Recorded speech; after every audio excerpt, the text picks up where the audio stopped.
A criminal who crosses the line could find themselves facing the gallows or the headsman at any point throughout history, although crossing the line could mean anything from murder to just annoying the king. However, in many places, the death penalty isn't the worst thing that the courts have to offer. Here are 15 of the evil punishments worse than death administered throughout history.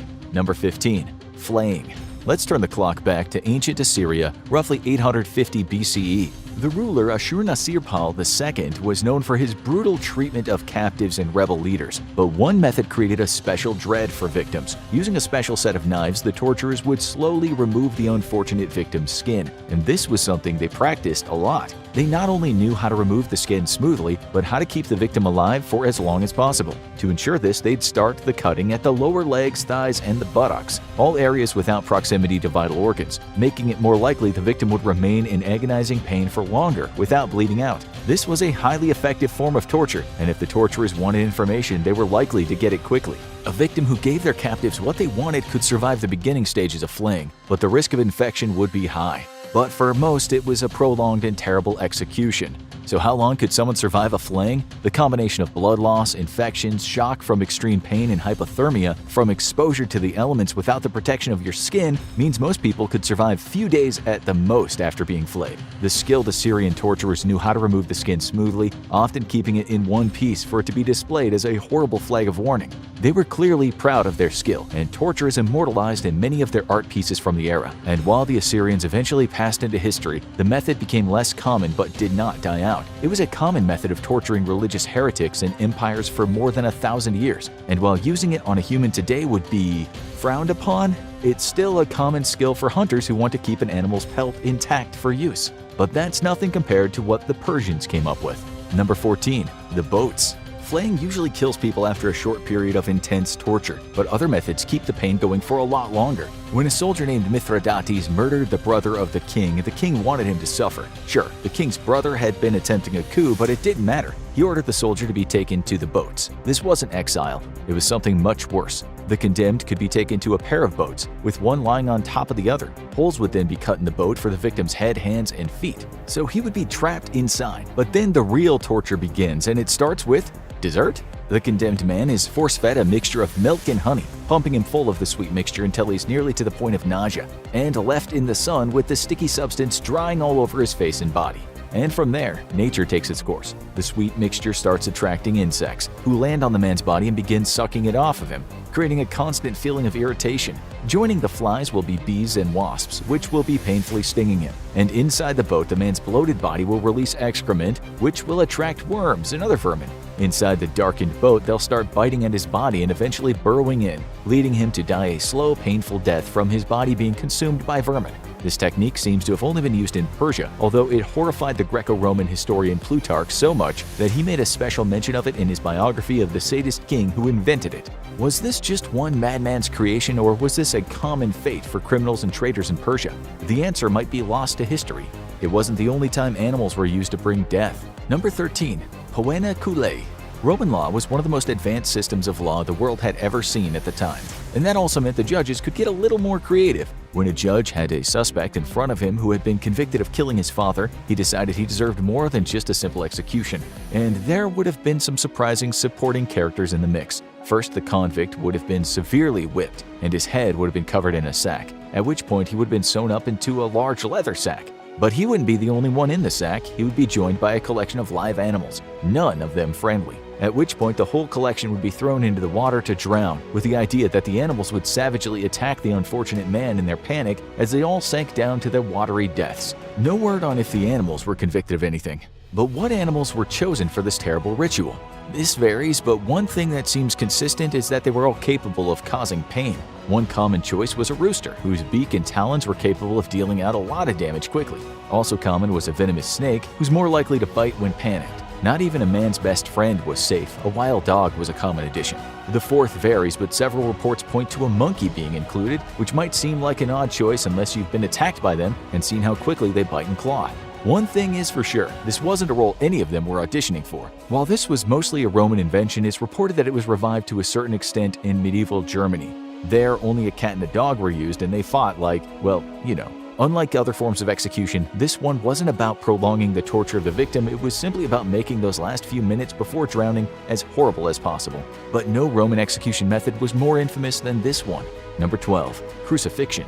It's one of the most famous images in religious history, the Christian Messiah Jesus being nailed to a cross for angering the Roman authorities. But while it's mostly associated with religious martyrdom now, it was a common Roman execution method, so common that religious texts refer to thieves and other criminals sentenced for hanging alongside Jesus. And whether you were a rebel rabbi or a common thief, there were few worse ways to die. It served not just as a slow death, but as a warning to others. The crosses were placed in a public square, and the condemned were frequently jeered and tormented by onlookers as they died a slow death. But unlike many of the other methods in the list, crucifixion didn't deal a fatal injury. It just set them up to die from other factors like blood loss and asphyxiation.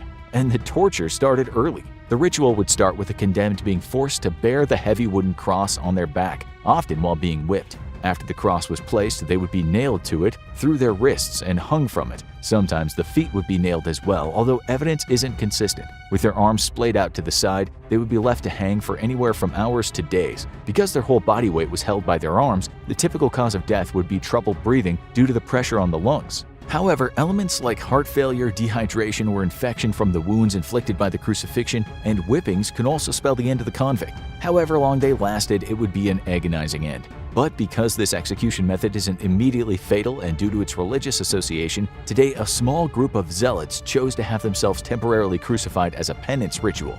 At least it's ancient history as a punishment, right? Not quite. It was used in places like Japan and Burma as late as the 1800s, with some isolated reports of it being used to torture prisoners of war during World War II. It wasn't the only method that stood the test of time. Number 11. Immurement. Sometimes the most horrible thing to do to someone is to do nothing. One of the most ancient methods of torture was to take a convict and wall them in alive somewhere and then just walk away. Out of sight, out of mind for those dealing out the punishment. But for the condemned, they're left alone, in the dark, with nothing but their mind to keep them company as they slowly die a painful death due to either dehydration or asphyxiation, depending on how much air there is in the confined space. If the condemned is buried alive in a coffin, as has happened accidentally to people wrongly declared dead, they'll likely be dead within hours from a lack of air. But if they're kept in a larger space, it's likely to be fairly longer and more painful. While this was commonly used as a method of execution, it has also been used for human sacrifice. But one case was more famous than any other. The Vestal Virgins of Rome took a sacred oath to become priestesses dedicated to the goddess Vesta. They had two main duties: to maintain the sacred fire and to maintain a vow of chastity and celibacy. If they broke the latter, the punishment was dire. They would first be stripped of all their honors and ritually scourged. Their fellow virgins would dress them like a corpse, hold a mock funeral for them, and carry them to a small underground vault. There, they would be left in what looked like a small room, oddly containing a couch, lamp, and even some food. And an area where the vault was built would be filled up with dirt and buried. The horrible ritual was conducted around 10 times over the 1,000 years that the Vestal Virgins existed. This continued as a form of punishment for thousands of years, but how severe it was depended on the circumstances. The murderous Hungarian Countess Elizabeth Bathory was immured within her own castle, but she was supplied with food and lived for 4 years in her palace tomb. Now let's get into the Middle Ages, which were called the Dark Ages for a reason. Number 12. The breaking wheel. Europe loved its public executions, with everyone from murderers to heretics to common thieves facing their turn at some point. But for those deemed truly loathsome, a worse fate than the gallows awaited them. No one knows when the breaking wheel was first created, but the first references to the torture device can be found in literature from the 6th century. The condemned would be taken to a public stage and tied to the floor, at which point the giant spoked wheel would be rolled in. The goal of this first stage of the execution was to exact extreme pain, starting with breaking the legs of the convict by dropping the wheel on their shins. Sometimes this would be followed up by killing the inmate by dropping the wheel on their neck, but this wasn't common because the public demanded more blood than that. In most cases, the poor convict was lifted up once their limbs had been broken and bound to the wheel in agonizing pain. Their broken limbs often let the authorities snake their arms and legs through the holes. The breaking wheel was then raised on a pole, and the inmate was either left to die, beheaded, or lit on fire. The body was often left up for display on the wheel as scavengers had their way, making this resemble crucifixion in many ways. However, there was always a way out. If the convict fell off the wheel while still alive or survived the execution, they were deemed to be spared by God. Their injuries were treated, they were typically pardoned of their crimes, and were in a rare position of being one of the only people to survive one of the worst punishments in human history. The worst punishment often lasted a long time, but few were as disturbing as this one. Number 9. Impalement. How disturbing does a punishment have to be for the man who inspired Dracula to go, "Yeah, I like that, I'm gonna make it my signature"? Despite the association with the infamous Vlad Tepes, the Romanian leader didn't create the punishment of impalement. It had been used since ancient Mesopotamia as a way to punish particularly hated criminals. It was a simple method, but almost unspeakably brutal. A large sharpened stake is taken and inserted up the backside of the unfortunate convict and pushed forward until it emerges through the mouth, almost always causing fatal damage. They were supposed to serve as a message, as the stake was then raised and planted in the ground with the victim still attached to it. In the most brutal cases, fields of these victims were planted as a grim warning to anyone thinking of invading the territory. At least it'd be a swift death though, right? Maybe, maybe not. While poorly trained users would no doubt pierce the internal organs and lead to the person bleeding out in agonizing pain over a few hours, some more modern users figured out how to thread the stake effectively and follow the spine. This caused minimal damage and allowed the person to linger for days, with the record reportedly being 8 days. Wait, did you just say more modern users? Yep, this horrible tactic did not die with Vlad the Impaler. It was used extensively by the Ottoman Empire, most infamously during the Armenian genocide that began in 1915. There are also reports that it was used by the Dutch rulers of the East Indies during the colonial era. Vlad, no doubt, would be proud. This next technique might be the most infamous execution method of the Middle Ages. Number 8. The rack. Most of the punishments on this list are execution methods that get a little too ambitious with prolonging death. But punishment isn't the only goal of torture. Sometimes the torturers need some information, and the old guard was willing to get a lot more brutal than slapping people with a phone book. Enter the rack, a simple device that looks like an old-fashioned washboard. But this device wasn't used to clean clothes, it was used to create pain. The wooden frame featured a roller at both ends. The victim's hands were tied to the top end, while their legs were attached to the bottom end. As the interrogation advanced, the torturer slowly rolled the rack, extending the victim's arms and legs until they could give no more. And it only gets worse from there. Unlike the other methods, the rack doesn't deliver immediate fatal injury. Rather, it deals out slow-level pain that gets worse and worse as the ligaments, cartilage, and bones of the arms and legs are stretched beyond what they can handle. This can quickly break a person down, as their shoulders and hips separate and their limbs are ruined. Even if one was able to escape the rack, it's unlikely they could walk after it did its work. This also kept the person immobile for future torture, such as using hot coals to burn them. The rack was so feared that sadistic interrogators would often use the rack on one person and force another to watch to try to break both of them down. The use of this device mostly died out in the 1600s, but it was reportedly revived in 18th century Russia. But it wasn't the most common method of torture in the Middle Ages. Number 7. Auto de fe. The Spanish Inquisition was one of the most infamous affairs of religious persecution in the world, as the particularly brutal authorities built on the Roman Catholic Church's enforcement of laws. Opposing religion was largely banned. Converts were surveilled and interrogated to ensure they weren't keeping their old faiths, and anyone suspected of heresy was subjected to extreme torture under the authority of the infamous Tacamata. And for those who confessed, an even worse fate awaited them.